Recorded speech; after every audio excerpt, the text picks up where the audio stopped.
Welcome, Tim Connelly. Good morning, everybody.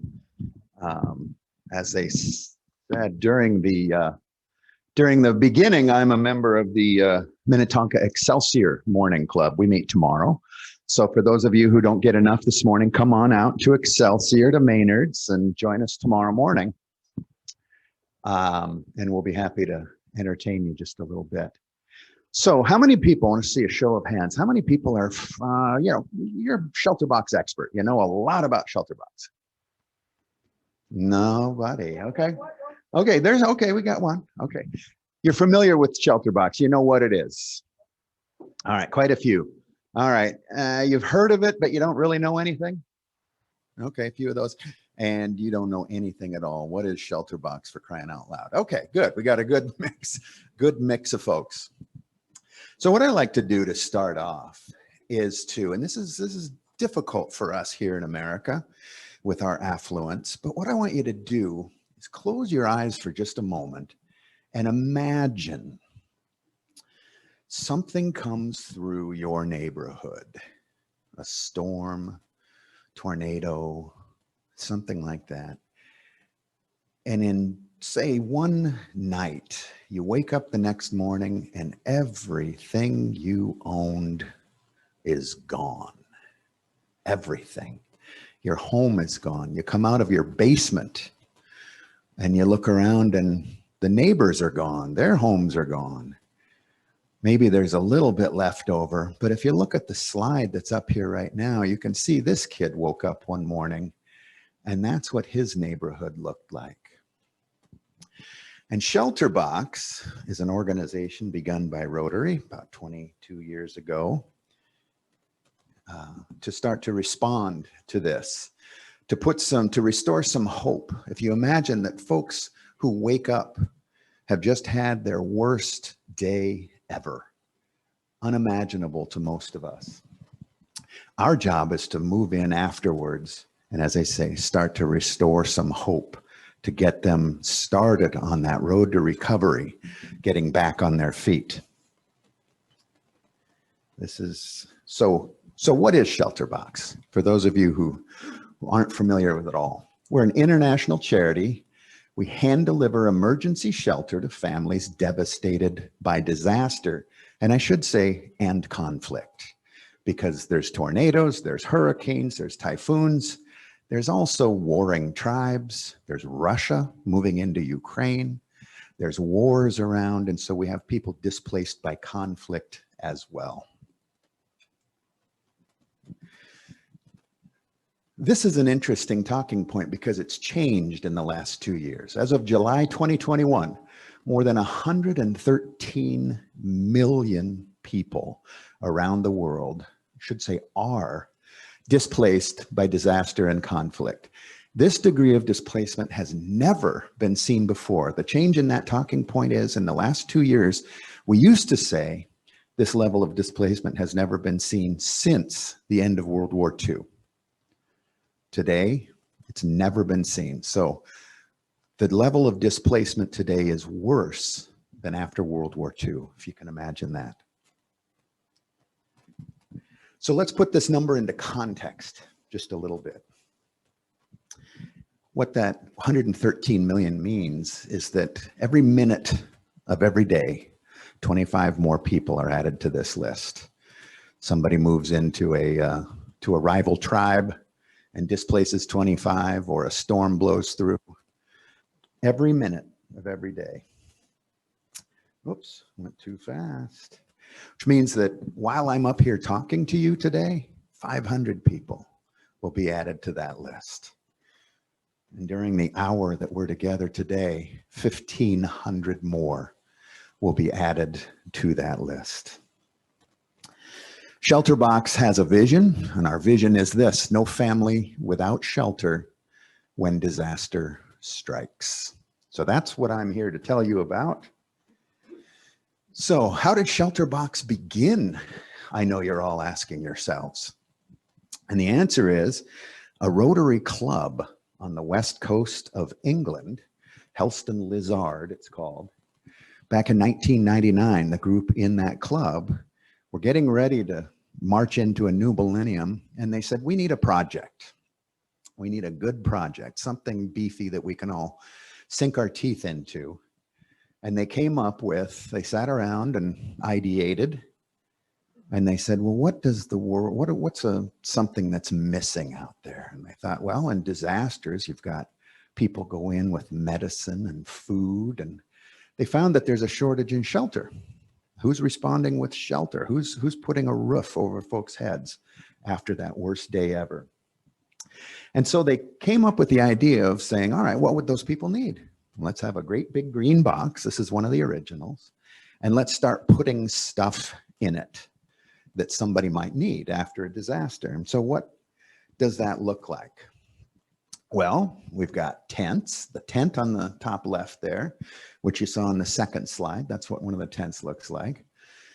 Water containers, cooking equipment, hats, gloves, scarves. We even have a children's activity pack because when these kids are knocked out of school, suddenly they've got to try to keep their education rolling. A solar light, which is, of course, critical. Water filtration, mosquito nets, ground mats and blankets. And then, of course, we're back up to the tent. And then a toolkit as well so that they can start to rebuild. So that's a common box. Our aid looks like this. The new thing on the bottom right is called a shelter kit. In the past, we've gone out with all the boxes, but we've learned over the years through all of the work that we've done in various places that the big box and the tent doesn't work everywhere. Obviously, and when you go into an urban area, there's no space for all our tents.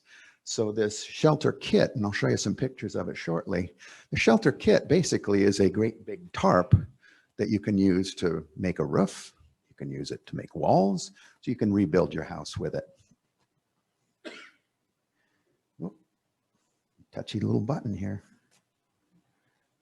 I think I'm going forward. There we go. I got it. I figured this out. So we've got a few things here. A light in the darkness. I brought some samples here. The light, and this is the light in a package. The light is important, and all it is a little inflatable thing that's solar powered to help people get around at night. Sometimes they need to go to the bathroom, and there's who knows what's lurking out there. Could be enemies, could be snakes, could be scorpions, these kinds of things. And of course, we hang these in the tents, and the kids can study by them. And then, of course, protection from disease. This is a big mosquito net. In a lot of these places, malaria spread around by mosquitoes. Cholera is spread in the water, and so we have water filtration as well to make sure that folks have clean water. And of course, this is what I just mentioned, the innovation. Over 20 years, we've learned that no two disasters are alike. There's no one size fits all. Some of the places are in jungles, some of them are in deserts. Not everybody needs a tent. And so we've come up with basically customized packages that we can send out based on the needs of the folks who are in trouble. And so one of the innovations is this shelter kit, which has tools and that tent I talked about. Here's a picture of, you can see the tent is not going to work in this community. So he's using the tarp in the shelter kit to rebuild his roof. And interestingly, the tarps are about 7 feet tall, just the right height for walls. And so when our teams move into these areas, what they can do is help people find bamboo, find lumber, find corrugated roofing. And so they come up with sort of the raw materials, and then they put the shelter kits around them. So where are we today? If you look around this map, you can see on the very top middle, of course, is Ukraine. We've got millions and millions of people displaced there. Some of the hotter spots where we've been a longer time, Burkina Faso and Nigeria and Cameroon. You've probably heard of Boko Haram the group that goes in and takes hostages and enslaves people and that sort of thing. So there's a lot of displaced people down there. Mozambique, we have some tribal warfare. Ethiopia as well. And then, of course, Philippines, they are frequent flyers, unfortunately, with Shelter Box because they get so many typhoons and hurricanes and that sort of thing, the big storms that go into the Philippines. On the next slide, I'll show you that the way we've figured out over the last 20 years to respond is we've now got warehouses around the world, so we're able to respond more quickly. So the Philippines, unfortunately, as I say, they have their own warehouse because they have used so much. We've got one in Europe, down in Panama, so we can serve Central and South America. You'll recall that Nicaragua and some of the other Central American countries a couple of years ago had back-to-back hurricanes blow through. So we were able to respond to them quickly. And Asia, of course, we're able to respond down there as well. So people ask, how do you get all these equipment and supplies where they need to go? Well, the answer is many ways. So this is the 2004 Indian Ocean tsunami, you'll recall, in Banda Aceh in Indonesia, where the tsunami blew in and I think 350,000 people were killed and far more than that displaced. And so we obviously had a very big response there. This is a C-5 transport plane full of these boxes. So getting the boxes to the country is not the hard part necessarily. Like I said, you can use these planes. Getting it out to what we call the last mile communities, the places that need them, the most remote places you can imagine. They're the ones that need so much help. Getting it out to there. How do we do that? Well, the answer is simply by any means possible. So it could be this, could be carrying them on bamboo poles, putting them on a donkey, maybe on a bicycle. And when all else fails, you just put it on top of your head and you march. So what sets us apart is our volunteers. When we go in, as I mentioned, we try to learn from every deployment. So when our teams go in, they monitor, they assess, they determine what's needed. We ship the supplies. These folks help people to set up, show them how to use the equipment, the supplies, how to start recovery. And then after we've got them all set up and the communities are kind of set up, whether it's a tent village or, as I talked about, the tarped up urban areas, we will leave. But the key is Shelter Box then goes back a year later because we want to know what worked, what didn't work, what supplies went unused, what did they need more of, all of these kinds of things. And so that is how we are able to stay that cutting edge organization and always responding the way we need to respond when the time comes. You may have heard in the last couple of years, there was this pandemic going around. I don't know if you had that in Edina, but it came out to Lake Minnetonka. But obviously you can imagine how that has impacted the work of Shelter Box. Equipment and supplies were stopped at borders. People were stopped at borders.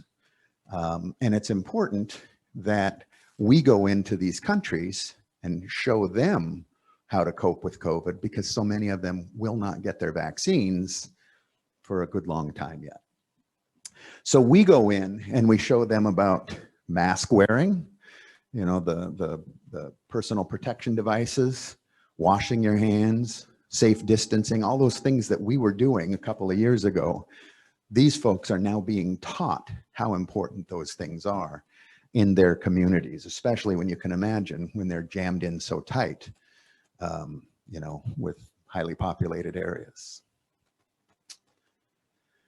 How is it possible? It's made possible, of course, by donations. We go to churches and schools and certainly Rotary clubs. And it's all the generosity of our supporters that make this work possible. Of course, volunteers, there's a number of opportunities. If you're looking for an opportunity to volunteer, we have ambassadors. That's what I am. I'm the District 5950 ambassador. So my job is to go around and do exactly what I'm doing right now. Rotary Club champions could be one of you, somebody here who stays tuned in to Shelter Box and reports back to the club. Says, here's what's going on. Here are current needs. Here are current deployments. Here's where we see things going. Adventurer, maybe there's somebody in here who wants to be an adventurer. This is a new one. This gal pictured here on the bottom left, I think she climbed 14 mountains, you know, to raise money for Shelter Box. We've had a guy bicycle across the country, and we've now got a guy, I just read about him the other day. He's going to climb mountains out on the West Coast, equaling 29,000 feet. So he's going to climb the height of Mount Everest on the West Coast of the US. Influencers are people, maybe there's somebody here who is into social media. You can sit at your computer and spread the word about social media on Instagram or Facebook, right? Or Twitter. And of course, then the big one is on the bottom right, the response teams. And that's those are the folks who fly into countries and stay, and they show people how to use the tents, how to set up, how to stay safe from COVID, etc. That's a big commitment. So if anybody's interested in any of these, just let me know afterwards. I can give you more information. I can point you to the national organization, Shelter Box USA, and we can get you set up. Okay, so obviously Rotary, since we started with Rotary, Shelter Box and Rotary now are separate organizations. A couple of years after that, early beginning in year 2000, Shelter Box broke away and became its own international organization. And so now we partner closely with Rotary. And Rotary clubs, when we go into a country, the first call, as often as possible, is to a Rotary club on the ground to say, what does it look like? What is needed? How many people, etc. And then the Rotary clubs will help make connections with the local governments and officials and that kind of thing. Shelter Box is Rotary's one and only international partner in disaster relief. So with Rotary and Shelter Box partnering, we are able to go in and start to restore hope with these folks to get their lives back on track, hopefully to normal. So we are restoring, you know, hopefully bringing some semblance of normal back to these people who have experienced that worst day ever and woken up to find their neighborhood missing. So this is our brag sheet. So as I said, we are Rotary's one and only partner in international disaster relief. A couple of other things. GuideStar and Charity Navigator are two of the watchdogs that keep an eye on nonprofit charities and rate them. Both of those organizations have given Shelter Box their highest rating for essentially for the stewardship of donated dollars. And the big exciting one is this. For many years, Shelter Box focused on that disaster. But in the last 5, 6, 7 years, we really ramped up our efforts in the area of conflict as well. As a result, we've been nominated twice now for the Nobel Peace Prize. We have not yet won it. One of these years. So we have 2 million reasons to say thank you. It took us 15 years to help the first 1 million people. It took 5 years to get the second 1 million. And Shelter Box's lofty goal today is to be able to reach 1 million every year. And you can imagine the number we talked about up front, 113 million.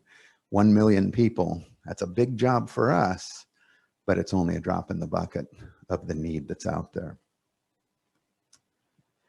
So what can you do to help? You can learn more, you can donate, you can volunteer, and I'll give you a couple of very specifics here. We have a program called Shelter Box Hero.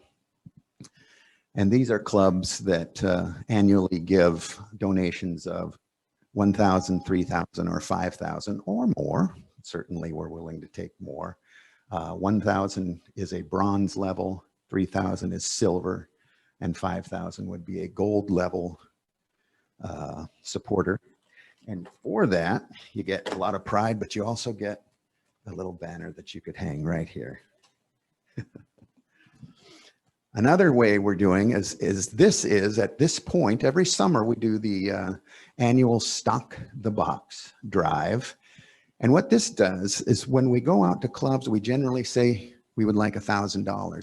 $1,000 buys a box or 10 of those shelter kits. So we say for $1,000, you can help as many as 10 families to get back on their feet. With Stock the Box, we break it down even further. And we say for a donation of $20, you can buy a hygiene kit. Of course, there's the $1,000 if somebody wants to give a whole box. But you can see all of the various options there. And we try to take our drive to individuals to say every dollar helps. And we know that it's not a matter of if the next disaster or conflict is coming, it's when. And so it's all about being prepared. And so I've got this. I thought I had a bunch of little cards like this in my box, but they're apparently somewhere else at my house. So you don't have one on your table, but I will send them to Brad. Brad can distribute a link if anybody's interested in donating to our Stock the Box. So one thing you can do is simply donate to our District 5950 drive, or if you really feel gung-ho, you can create your own Stock the Box fundraiser. And if you're interested in doing that, again, see me afterwards. And so a gentle reminder. And with that, I will say thank you for having me this morning, and I will be happy to respond to any questions you might have. We have about 5 minutes. Yes. How much have you guys done, or how much is happening in the U.S. and how much is outside? The vast majority is outside. And the reason for that is that the places where we go are places that do not have other means of support. Here in the US, we have FEMA and we have other organizations. We have the government that will help. I think the most recent time that we did anything significant in the US was following Katrina, where everything kind of fell apart. And so we were able to go in there and provide tents and other means of shelter, but the vast majority is out of the country. Yes. How long is it used for? That depends entirely on the situation, how quickly that they can rebuild, how quickly they can get back on their feet and put things together. So we've got, some places there where people are still living in the tents 2, 3, 4 years later. And then we've got other ones that are able to kind of graduate out of it, if you will, in pretty short order. So that's one that really is up to the needs of the people on the ground. There's a couple of slides I've seen. It's really fascinating. It's in Africa. I don't have them, but they're satellite shots of a desert. And the first one you see, just a big red ground desert. The second one you see is kind of a white crescent around this desert. And the third one is the desert has turned white. And that is shelter box tents covering the entire desert floor. So kind of amazing. Did you have a question?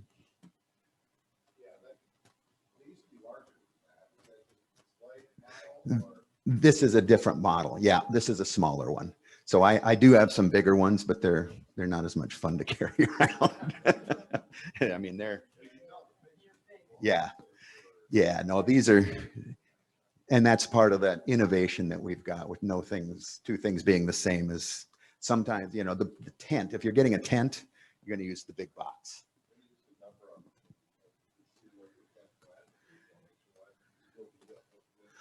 I don't think we're able to do that at this point. Yeah. You know, just the need is so big. Yeah. Anyone else? Anyone? I just have a last question. Yeah. When and how did you become so passionate? Well, you know, it's funny. I was with the Rochester Risers back in the double knots. I was president down there in 6 and 7, and I think somebody like me came and talked to us, and I thought that's really a neat program. And it was just pre-pandemic. It's funny, confused by time, but a call came out from our district. The guy who had been doing this job and was a board member with Shelter Box wanted to step back and take on some different responsibilities with the district. So there was an opening, and the call came out, and I said, yeah, I'll do that. So I've been doing this for about 3-4 years now. And, you know, I do enjoy it. And of course, it's fun to come out and see all my fellow Rotarians and talk about Shelter Box. So that's my deal. All right. Well, Thank you. thank you. And we have a gift for you, a coffee mug from our club. And then it's also our tradition that we make a donation each week of $50 to our own foundation in recognition of your speaking. Thank you. Yeah. All right. And any final comments before we ring the bell? Picnic next week. Picnic next week. No meeting in the morning. It's in the evening. All right. Go for it.